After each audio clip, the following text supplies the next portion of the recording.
अब आपकी शादी को? 7-8-6 महीने हो गए हैं। मारपीट भी करता था, खर्चा नहीं देता था। कहता मैंने आज आपको आज़ाद कर देना है। मैंने चेहरे पे चादर ली हुई थी, मुझे पता नहीं था। उसने मेरे ऊपर तेज़ाब फेंक दिया। मेरा मांस है वो फीकल के नीचे गिर रहा था, इतना हो रहा, उसने तेज़ाब डाला था। वो नीचे चला गया, मैं चीखें मारने लगी। मेरी तीनों इंसाफ दिता जाए, इलाज ली मेरी मदद की जाए। मरियम नवाज ने भी यही अपील है कि मेरी तीनों इंसाफ दिता जाए, उस जालिम ने इतनी सजा दी जाए जितना मेरी तीनों दिती है। ये बच्चियां खुद ही इतना किरदार किया, वो सहम गई हुई, खुद भी कहती कि ऐसी शादी नहीं करनी मम्मा, सानू ब्याह देना सोची, सानू अपने कोल ही रख। लोग वेख के मेरी धीया ला इस्तगफार करते वो परे नु कर लेते, मेरे बहुत तकलीफ।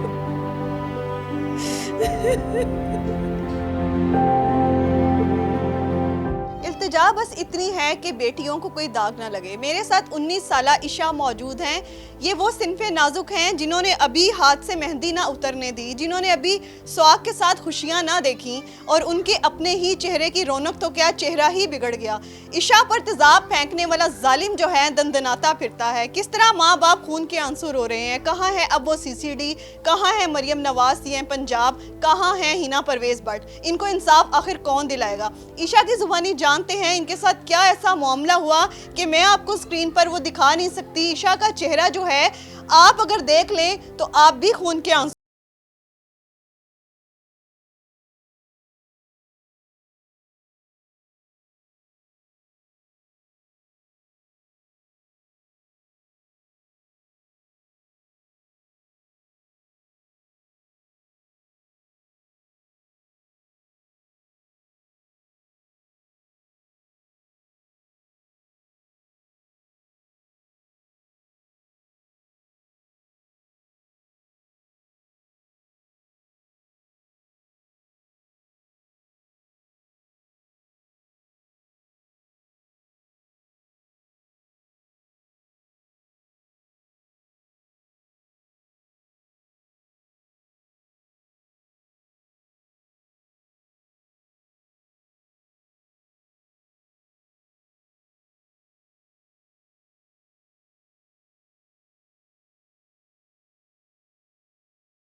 करूँगा, आपको दुख नहीं दूँगा, आपका ख्याल रखूँगा।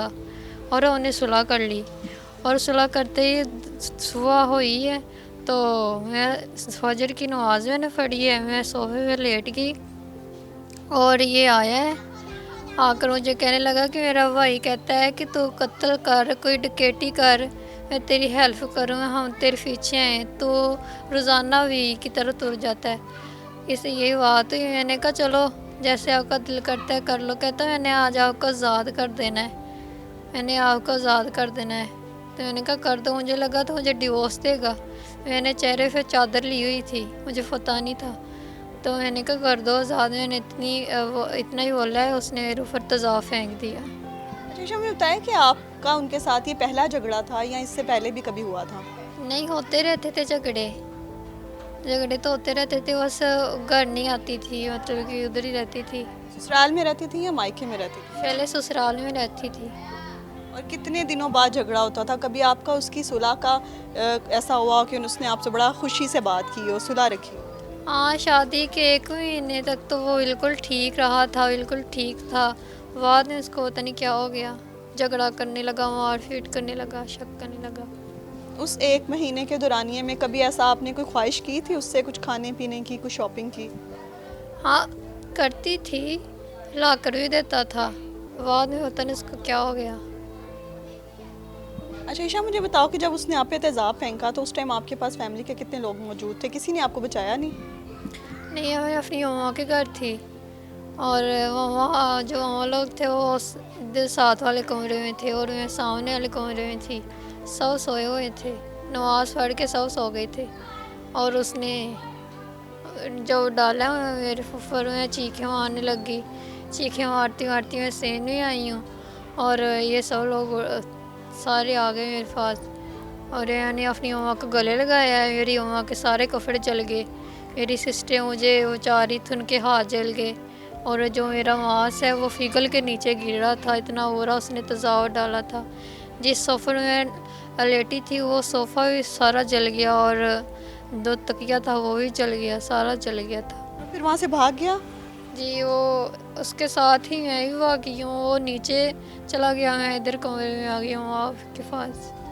उसके बाद फिर आपके घर वालों ने आपको पकड़ा, संभाला, पुलिस को बुलाया? पुलिस आई मौके पे? नहीं मौके पे तो नहीं आई थी, हम हॉस्पिटल जो गए थे और तो हॉस्पिटल आई थी, फिर हम हॉस्पिटल फैसलाबाद चल गए थे, लाइट हॉस्पिटल में। अच्छा, फैसलाबाद के लाइट हॉस्पिटल में आप चले गए। अच्छा, फिर आपने पुलिस को बताया कि मेरे शोहर ने मेरे साथ ये किया है। उसके कई घंटों बाद तक भी शोहर ने आपसे कोई राब्ता नहीं किया, उसकी फैमिली ने नहीं किया, किसी तरह का राब्ता नहीं हुआ?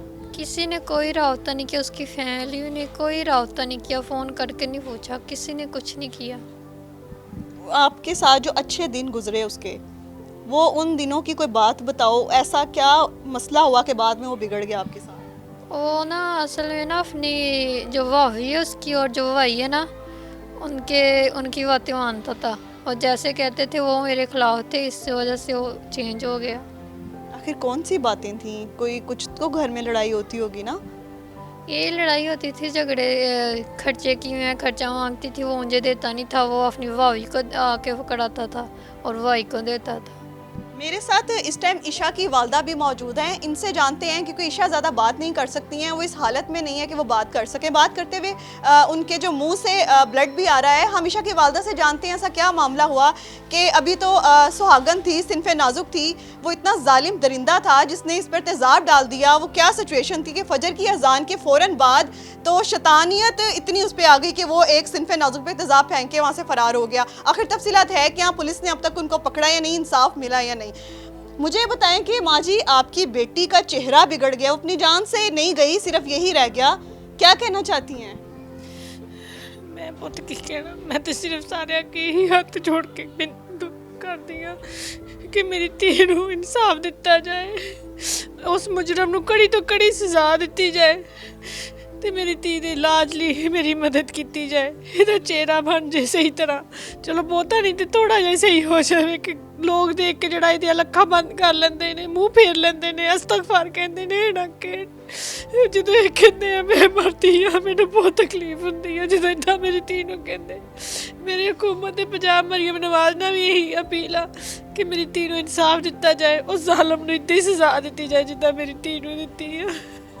जी, पुलिस ਤੁਹਾਡੇ ਨਾਲ ਹਜੇ ਤੱਕ ਤਾਮੁਨ ਕਰਦੀ ਪਈ ਹੈ ਕਿਸੇ ਤਰ੍ਹਾਂ ਦੀ? ਕੋਈ ਤੁਹਾਨੂੰ ਬੁਲਾਇਆ ਹੋਏ ਜਾਂ ਕੋਈ ਤੁਹਾਨੂੰ ਇਨਸਾਫ ਮਿਲਿਆ ਹੋਏ ਹਜੇ ਤੱਕ?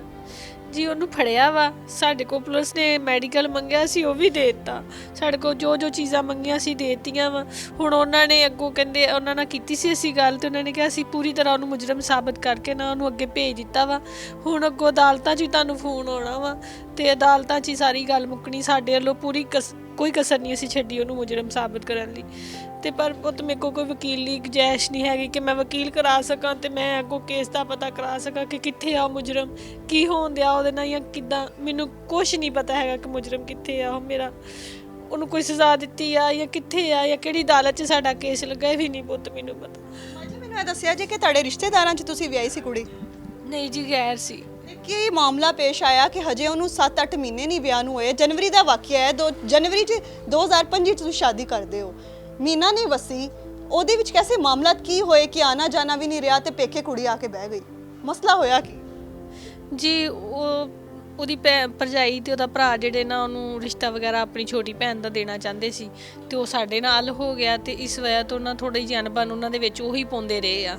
ਉਹਨਾਂ ਨੇ ਗੱਲਾਂ ਗੁੱਲਾਂ ਚੁੱਕੀਆਂ ਵਾ, ਗੱਲਾਂ ਗੁੱਲਾਂ ਚੁੱਕ ਕੇ ਇਹਨੂੰ ਇਸ ਮੁਕਾਮ ਤੱਕ ਪਹੁੰਚਾਇਆ। ਗੱਲਾਂ ਇੰਨੀਆਂ ਚੁੱਕੀਆਂ ਗਈਆਂ ਕਿ ਸਹੁਰਿਆਂ ਤੱਕ ਨੇ ਆ ਕੇ ਪਤਾ ਨਹੀਂ ਕੀਤਾ ਕੁੜੀ ਜਿਹੜੀ ਏ ਉਹਦੀ ਹਾਲਤ ਕੀ ਕਰ ਦਿੱਤੀ? ਅੱਜ ਤੱਕ ਆ ਕੇ ਪਤਾ ਨਹੀਂ ਕੀਤਾ ਸਹੁਰਿਆਂ ਨੇ?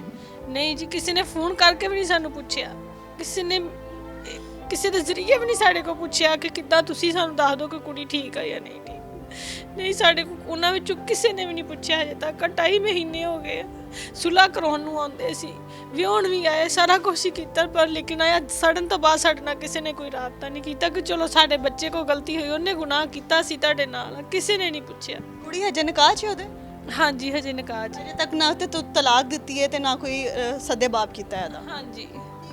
ਸੀਐਮ ਪੰਜਾਬ ਮਰੀਮ ਨਵਾਜ਼ ਸਾਹਿਬਾ ਕਹਿੰਦੇ ਨੇ ਕਿ ਮੈਂ ਮਾਂ ਸਭ ਦੀ, ਕੀ ਕਹਿਣਾ ਚਾਹੁੰਦੇ ਹੋ ਸੀਐਮ ਪੰਜਾਬ ਨੂੰ ਹੁਣ ਤੁਸੀਂ ਹੀਨਾ ਪਰਵੇਜ਼ ਬੱਟ ਨੂੰ ਕੀ ਕਹਿਣਾ ਚਾਹੁੰਦੇ ਹੋ ਜਿਹੜੇ ਕਿਸੇ ਕੁੜੀ ਦੇ ਮੂੰਹ ਤੇ ਚਪੇੜ ਮਾਰ ਦੋ ਤੇ ਉੱਥੇ ਪਹੁੰਚ ਜਾਂਦੀ ਹੈ ਤੇ ਕੁੜੀ ਦਾ ਮੂੰਹ ਹੀ ਲੱਥ ਗਿਆ ਹੈ, ਕੋਈ ਕਹਿ ਨਹੀਂ ਸਕਦੇ ਕਿ ਇਹ ਕੁੜੀ ਹੈ, ਦਰਿੰਦਗੀ ਦੀ ਇੰਤਹਾ ਹੈ।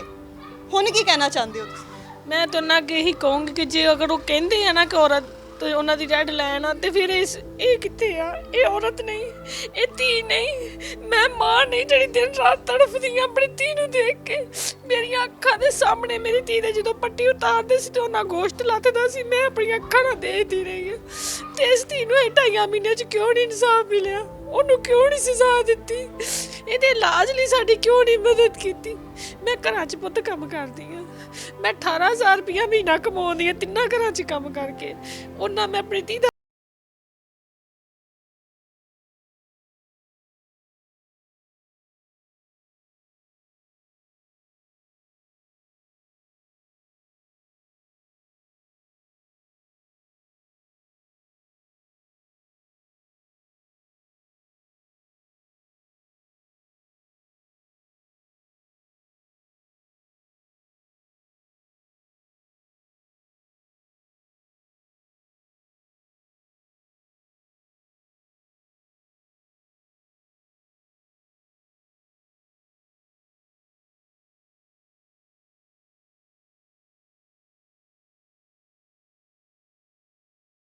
ਛੋਟੀਆਂ ਨੇ ਜਿਨ੍ਹਾਂ ਦੇ ਜੇ ਰਿਸ਼ਤੇ ਨਹੀਂ ਕੀਤੇ ਉਹ ਤੁਹਾਨੂੰ ਰਿਸ਼ਤਾ ਕਰਨ ਲੱਗੇ ਸੋ ਆਂਦੇ ਹੋਣੇ ਨੇ ਲੋਕੀ, ਉਹ ਵੀ ਕਹਿੰਦੇ ਹੋਣੇ ਨੇ ਕਿ ਵੱਡੀ ਭੈਣ ਦੇ ਹਾਲਾਤ ਨੇ ਤੇ ਉਹ ਬੱਚੀਆਂ ਦੇ ਰਿਸ਼ਤਿਆਂ ਤੇ ਵੀ ਕੋਈ ਫਰਕ ਪਿਆ ਹੈ ਕਿ ਮਾਮਲਾਤ ਨਾਰਮਲ ਨੇ?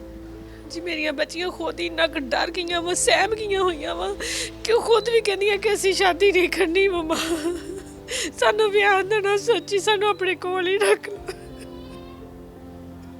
ਲੋਕ ਵੇਖ ਕੇ ਮੇਰੀ ਧੀ ਵੱਲ ਇਸਤਗਫਾਰ ਕਰਦੇ ਆ, ਜਦੋਂ ਇਸਤਗਫਾਰ ਕਰਦੇ ਮੇਰਾ ਦਿਲ ਭੜਦਾ, ਮੇਰਾ ਕਲੇਜਾ ਭੜਦਾ ਕਿ ਉਹ ਹੀ ਆ ਨਾ ਧੀ ਮੇਰੀ ਜਿਹਨੂੰ ਸਾਰੇ ਭੈਣ ਭਰਾ ਕੇ ਮਿਲਦੇ ਸੀ ਤੇ ਅੱਜ ਇਹਦੇ ਵੱਲ ਵੇਖ ਕੇ ਅੱਖਾਂ ਬੰਦ ਕਰ ਲੈਂਦੇ ਆ, ਮੂੰਹ ਪਰੇ ਨੂੰ ਕਰ ਲੈਂਦੇ। ਮੈਨੂੰ ਬਹੁਤ ਤਕਲੀਫ। माँ की बेबसी की इंतहा है, माँ खून के आंसू रो रही है, सीसीडी सो रहा है, मरियम नवाज सीएम पंजाब सो रही हैं, हीना परवेज भट्ट जो हैं वो आने को तैयार नहीं है। माशाल्लाह हमारा कानून जो है वो इस टाइम गर्दिश में नहीं आ रहा। हमारा कानून तभी जागता है जब कानून का फ़ायदा है, जहाँ गवर्नमेंट का फ़ायदा है, लेकिन जहाँ गरीब की बेबसी और गरीब की आंखों से आंसू निकल रहे हैं वहाँ पर कोई सुनने को तैयार नहीं है। माँ जो है वो रो रो के कहती हैं कि मेरी बेटी के इस बिगड़े चेहरे पे लोग आके सवाल करते हैं, लोग हंसते हैं, मजाक उड़ाते हैं, लोग खौफ ज़दा हो जाते हैं कि शायद ये कोई इंसान का चेहरा नहीं है।